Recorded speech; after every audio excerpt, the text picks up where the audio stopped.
A lot of topics that affect women in particular. And what was very striking to me is the topic of osteoporosis. You gave me some very important and very interesting inputs. Can you please tell me a little bit more about your experience with osteoporosis? Certainly. We have in Münster in the Zentrum für Orthopädie und Regenerative Medicine, so we treat orthopedic diseases and musculoskeletal diseases, and one of the main reasons that I find very interesting when you invited me to have this talk is the majority of women who come to us and have osteoporosis. That means low mineral bone density at different levels, from little, not so impressive low bone mineral density, and up until they have a very, very high fracture risk, so bone fracture risk, breaking the bones, risk to break the bones. And one of the most interesting things that I saw then when the female patients come to us and they come to me, they say, yes, I know I have osteoporosis, but for me or my doctor said I really should build more muscle.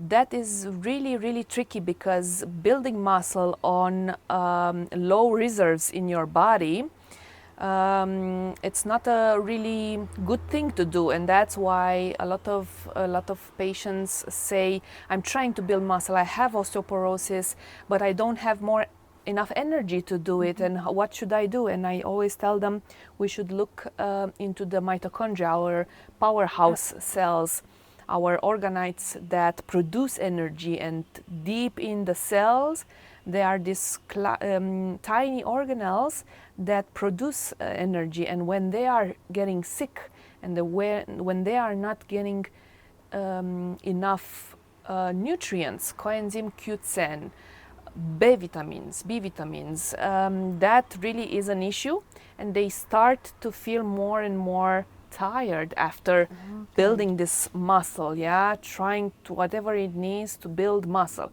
not at all costs, I would say. And this is why it's important. Every woman should at least go to a specialist to see why they have osteoporosis, but because there are different reasons, and not only genetics is 100% the reason. And we need to look into this more deeply and help women realize why they have gone into this disease, why they have this circumstances. And now, because it's treatable, osteoporosis can be treated, and with the right amount of exercise adapted to the body's conditions. Okay, that's very, very interesting. It just pops up in my mind. Like, do you see a correlation between perimenopause, menopause, and women showing up in your practice with osteoporosis? Because my experience is that's the point in life where you start being more tired. How is everything connected?